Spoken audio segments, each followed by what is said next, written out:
Casa tomada.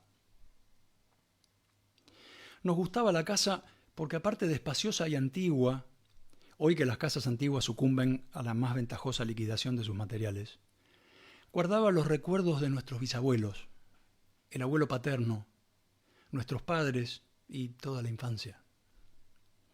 Nos habituamos, Irene y yo, a persistir solos en ella, lo que era una locura, pues en esa casa podían vivir 8 personas sin estorbarse. Hacíamos la limpieza por la mañana, levantándonos a las 7, y a eso de las 11 yo le dejaba a Irene las últimas habitaciones por repasar y me iba a la cocina. Almorzábamos al mediodía, siempre puntuales. Ya no quedaba nada por hacer fuera de unos platos sucios.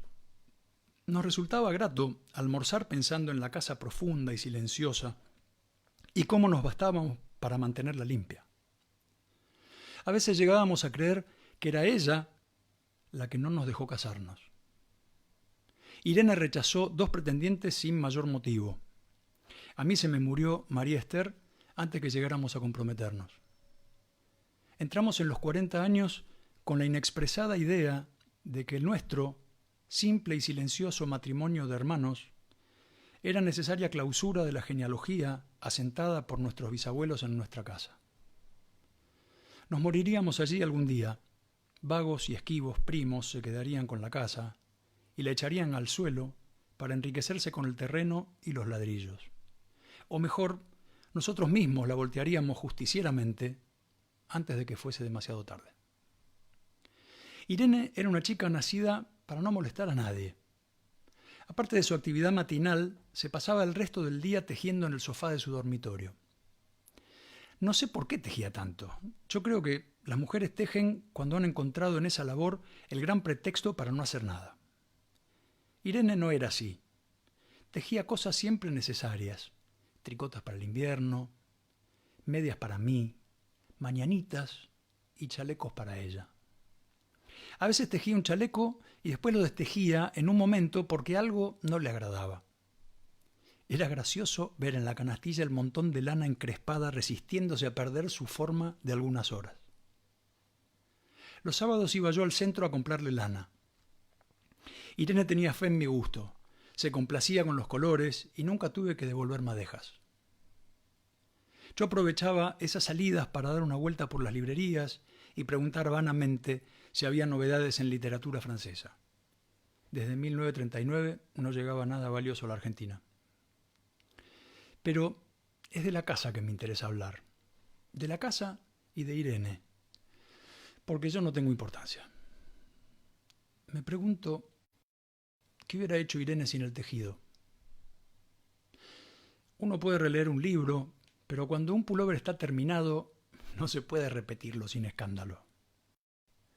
Un día encontré el cajón de abajo de la cómoda, de alcanfor, lleno de pañoletas blancas, verdes, lila. Estaban con naftalina, apiladas como en una mercería.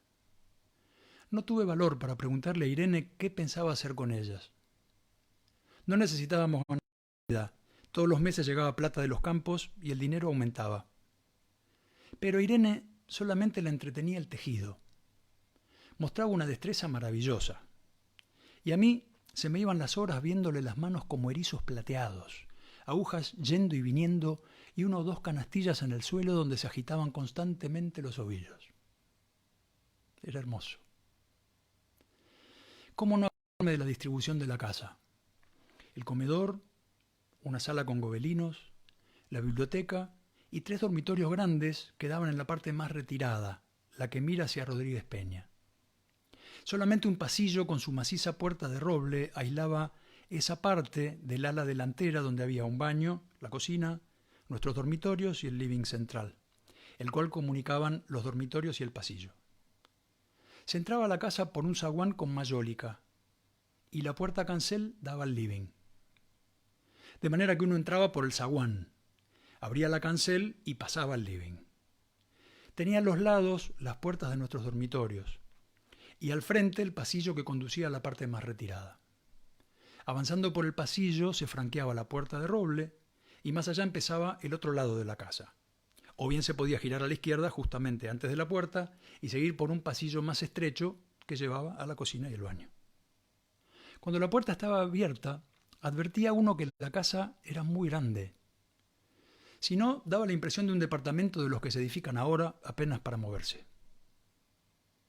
Irene y yo vivíamos siempre en esta parte de la casa. Casi nunca íbamos más allá de la puerta de roble, salvo para hacer la limpieza, pues es increíble cómo se junta tierra en los muebles. Buenos Aires era una ciudad limpia, pero eso lo debe a sus habitantes y no a otra cosa. Hay demasiada tierra en el aire. Apenas sopla una ráfaga, se palpa el polvo en los mármoles de las consolas y entre los rombos de las carpetas de macramé. Da trabajo sacarlo bien con plumero. Vuela y se suspende en el aire. Un momento después se deposita de nuevo en los muebles y los pianos. Lo recordaré siempre con claridad, porque fue simple y sin circunstancias inútiles. Irene estaba tejiendo en su dormitorio, eran las 8 de la noche, y de repente se me ocurrió poner al fuego la pavita del mate. Fui por el pasillo hasta enfrentar la entornada puerta de roble, y daba la vuelta al codo que llevaba a la cocina cuando escuché algo en el comedor o en la biblioteca. El sonido venía impreciso y sordo, como un volcarse de silla o un ahogado susurro de conversación. También lo oí al mismo tiempo o un segundo después en el fondo del pasillo que traía desde aquellas piezas hasta la puerta. Me tiré contra la pared antes de que fuera demasiado tarde, la cerré de golpe apoyando el cuerpo. Felizmente la llave estaba puesta de nuestro lado y además corrí el gran cerrojo para más seguridad. Fui a la cocina, calenté la pavita y cuando estuve de vuelta con la bandeja del mate, le dije a Irene: tuve que cerrar la puerta del pasillo. Han tomado parte del fondo. Dejó caer el tejido y me miró con sus graves ojos cansados. ¿Estás seguro? Asentí. Entonces, dijo las agujas, tendremos que vivir en este lado. Yo cebaba el mate con mucho cuidado, pero ella tardó un rato en reanudar su labor. Me acuerdo que me tejía un chaleco gris. A mí me gustaba ese chaleco. Los primeros días nos pareció penoso porque ambos habíamos dejado en la parte tomada muchas cosas que queríamos. Mis libros de literatura francesa, por ejemplo, estaban todos en la biblioteca. Irene pensó en una botella de esperidina de muchos años. Con frecuencia, pero esto solamente sucedió los primeros días, cerrábamos algún cajón de las cómodas y nos mirábamos con tristeza. No está aquí. Y era una cosa más de todo lo que habíamos perdido al otro lado de la casa. Pero también tuvimos ventajas. La limpieza se simplificó tanto que aún levantándose tardísimo, a las 9:30, por ejemplo, no daban las 11 y ya estábamos de brazos cruzados. Irene se acostumbró a ir conmigo a la cocina y ayudarme a preparar el almuerzo. Lo pensamos bien y se decidió esto. Mientras yo preparaba el almuerzo, Irene cocinaría platos para comer fríos de noche.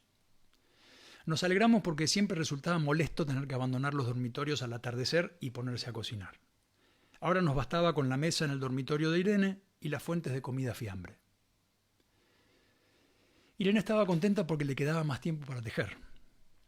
Yo andaba un poco perdido a causa de los libros, pero por no afligir a mi hermana me puse a revisar la colección de estampillas de papá. Y eso me sirvió para matar el tiempo. Nos divertíamos mucho, cada uno en sus cosas. Casi siempre reunidos en el dormitorio de Irene, que era más cómodo. A veces Irene decía: fíjate este punto que se me ha ocurrido. ¿No da un dibujo del trébol? Un rato después era yo el que le ponía ante los ojos un cuadradito de papel para que viese el mérito de algún sello de Pain y Malmedy. Estábamos bien, y poco a poco empezábamos a no pensar. Se puede vivir sin pensar.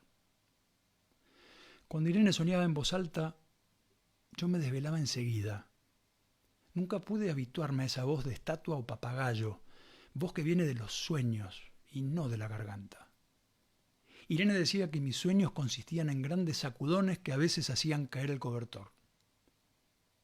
Nuestros dormitorios tenían el living de por medio, pero de noche se escuchaba cualquier cosa en la casa. Nos oíamos respirar, toser, presentíamos el ademán que conduce a la llave del velador, los mutuos y frecuentes insomnios. Aparte de eso, todo estaba callado en la casa. De día eran los rumores domésticos, el roce metálico de las agujas de tejer, un crujido al pasar las hojas del álbum filatélico. La puerta de roble, creo haberlo dicho, era maciza. En la cocina y el baño, que quedaban tocando la parte tomada, nos poníamos a hablar en voz más alta o Irene cantaba canciones de cuna. En una cocina hay demasiados ruidos de loza y vidrios para que otros sonidos irrumpan en ella. Muy pocas veces permitíamos allí el silencio, pero cuando tornábamos a los dormitorios y al living, entonces la casa se ponía callada y a media luz. Hasta pisábamos despacio para no molestarnos. Yo creo que era por eso que de noche, cuando Irene empezaba a soñar en alta voz, me desvelaba enseguida. Es casi repetir lo mismo, salvo las consecuencias. De noche siento sed, y antes de acostarnos le dije a Irene que iba hasta la cocina a servirme un vaso de agua. Desde la puerta del dormitorio, ella tejía, oí ruido en la cocina. Tal vez en la cocina o tal vez en el baño, porque el codo del pasillo apagaba el sonido. A Irene le llamó la atención mi brusca manera de detenerme y vino a mi lado sin decir palabra. Nos quedamos escuchando los ruidos, notando claramente que eran de este lado de la puerta de roble, en la cocina y el baño, o en el pasillo mismo donde empezaba el codo casi al lado nuestro. No nos miramos siquiera. Apreté el brazo de Irene y la hice correr conmigo hasta la puerta cancel sin volvernos hacia atrás. Los ruidos se oían más fuertes, pero siempre sordos, a espaldas nuestras. Cerré de un golpe la cancel y nos quedamos en el zaguán. Ahora no se oía nada. «Han tomado esta parte», dijo Irene. El tejido le colgaba de las manos y las hebras iban hasta la cancel y se perdían debajo. Cuando vio que los ovillos habían quedado del otro lado, soltó el tejido sin mirarlo. «¿Tuviste tiempo de traer alguna cosa?», le pregunté inútilmente.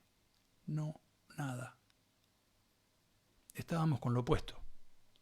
Me acordé de los 15.000 pesos en el armario de mi dormitorio. Ya era tarde ahora. Como me quedaba el reloj pulsera, vi que eran las 11 de la noche. Rodeé con mi brazo la cintura de Irene. Yo creo que ella estaba llorando. Y salimos así a la calle. Antes de alejarnos, tuve lástima. Cerré bien la puerta de entrada y tiré la llave a la alcantarilla. No fuese que algún pobre diablo se le ocurriera robar y se metiera en la casa, a esa hora y con la casa tomada.